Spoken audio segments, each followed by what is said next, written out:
Assalamualaikum warahmatullahi wabarakatuh. Alhamdulillah wassalatu wassalamu ala rasulillah wa ala alihi wa ashabihi ajmain. Sahabat Rudiawan Sitorus Official, hari ini kita masuk di tanggal kelahiran Rasulullah Sallallahu Alaihi Wasallam, Maulid Nabi Muhammad Sallallahu Alaihi Wasallam. Ketika kita berada di bulan di mana Rasulullah dilahirkan, tanggal bahkan di mana Rasulullah dilahirkan, maka ada spirit umat Islam untuk senantiasa kembali kepada apa yang diajarkan oleh Rasulullah Sallallahu Alaihi Wasallam.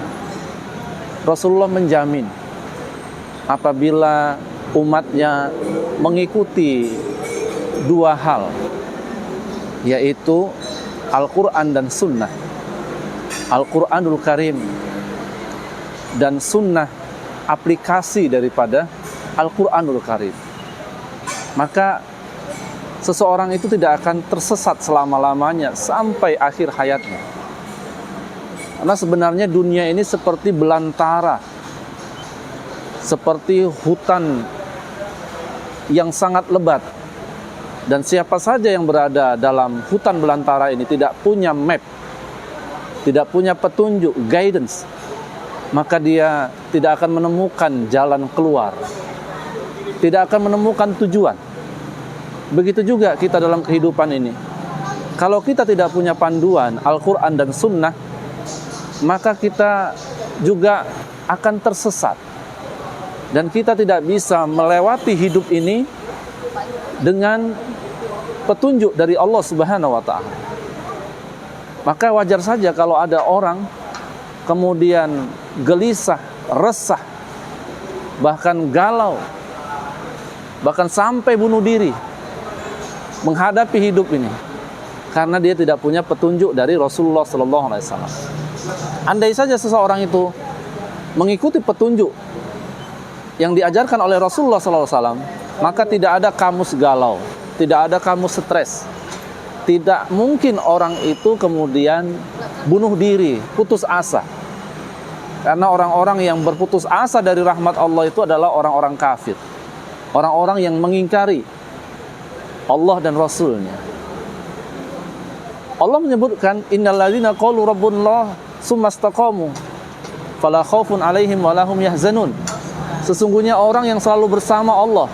Bersama Allah artinya bersama syariat Allah Subhanahu wa Ta'ala, bersama dengan Rasulullah Sallallahu Alaihi Wasallam. Fala khaufun 'alaihim wa lahum yahzanun. Dia tidak akan pernah sedih dalam hidup ini.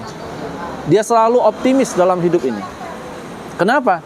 Karena dia berada dalam bimbingan Allah dan Rasulnya. Wa may yuti'illah wa rasulah faqad faza fawzan 'azima. Siapa yang taat pada Allah dan Rasulnya, maka dia akan menang dalam hidup ini, akan berhasil, sukses menjalani hidup ini. Maka tidak ada cara lain, back to sunnah, back to Al-Quran wa sunnah, kembali kepada Al-Quran dan sunnah. Berabad-abad umat Islam ini jaya menguasai 2/3 dunia. Hampir seluruh dunia berada dalam kekuasaan Islam. Ketika dulu umat Islam memegang Al-Quran dan Sunnah sekuat-kuatnya, istiqomah.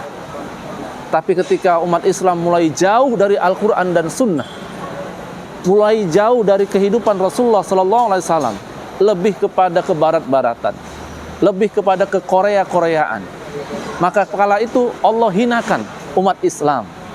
Umat Islam seperti buih di atas lautan, banyak jumlahnya, tapi tidak ada kekuasaan, tidak ada tajinya, tidak memiliki daya tarik, dan tidak memiliki kekuatan. Jumlahnya boleh banyak, tapi tak berkualitas. Itulah yang diramalkan oleh Rasulullah Sallallahu Alaihi Wasallam. Nanti kalian seperti hidangan di meja makan, akan diperebutkan oleh orang-orang kafir, akan diperebutkan oleh bangsa-bangsa yang tidak beriman kepada Allah dan Rasulnya. Ya Rasulullah, apakah jumlah umat Islam pada waktu itu sedikit? Tidak. Jumlah umat Islam sangat banyak, tapi seperti buih di atas lautan. Lihatlah buih di atas lautan, kena angin arah utara dia ke utara, kena angin arah selatan dia selatan, ke barat dia ke barat, ke timur dia ke timur, tidak punya pendirian. Buih itu walaupun jumlahnya besar, dia mudah terombang-ambing. Jadi umat Islam yang tidak kembali kepada Al-Quran dan Sunnah seperti buih, gampang sekali ikut budaya-budaya yang bukan dari Islam, tidak percaya diri dengan Al-Quran dan Sunnah yang dia bawa. Bahkan ada yang mengatakan kalau kembali Al-Quran dan Sunnah itu seperti zaman batu. Kembali kepada Al-Quran dan Sunnah itu tidak modern.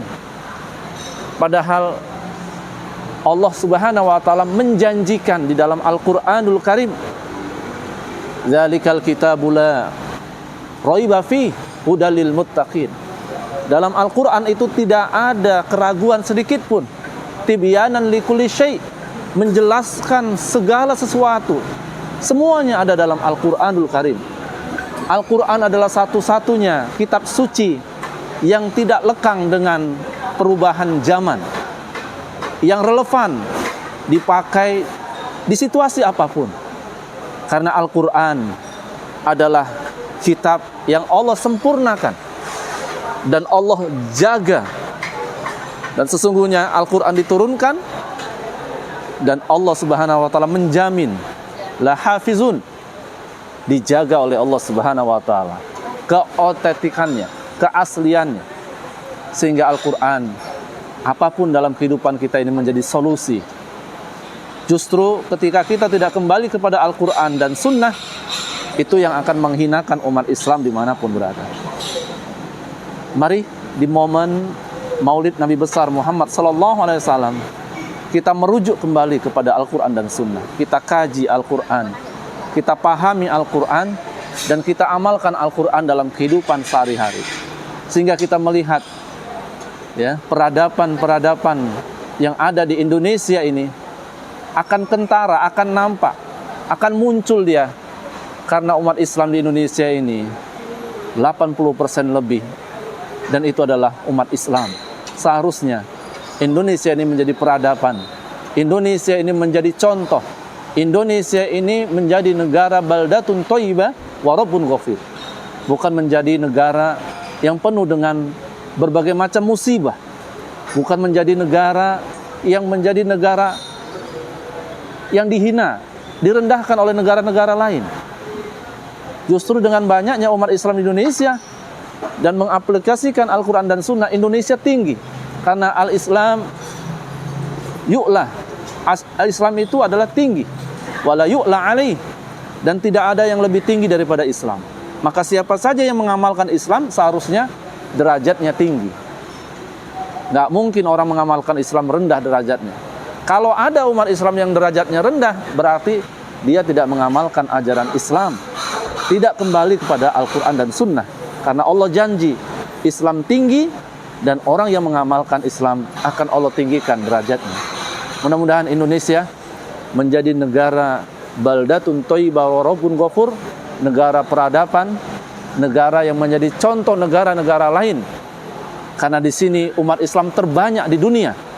Indonesia adalah kakak tertua dari umat Islam yang ada di dunia. Karena jumlah paling banyak Islam ada di Indonesia. Tebar kedamaian, kasih sayang, jadi contoh bagi agama-agama lain, jadi contoh bagi bangsa-bangsa yang lain. Insya Allah kita dikumpulkan bersama Rasulullah Sallallahu Alaihi Wasallam di surga. Karena Rasulullah bersabda, sesungguhnya seseorang akan berkumpul dengan orang yang dia cintai. Kalau kita mencintai Rasulullah, maka kita akan berkumpul bersama Rasulullah Sallallahu Alaihi Wasallam. Mudah-mudahan ada manfaatnya. Akhir da'wana, assalamualaikum warahmatullahi wabarakatuh.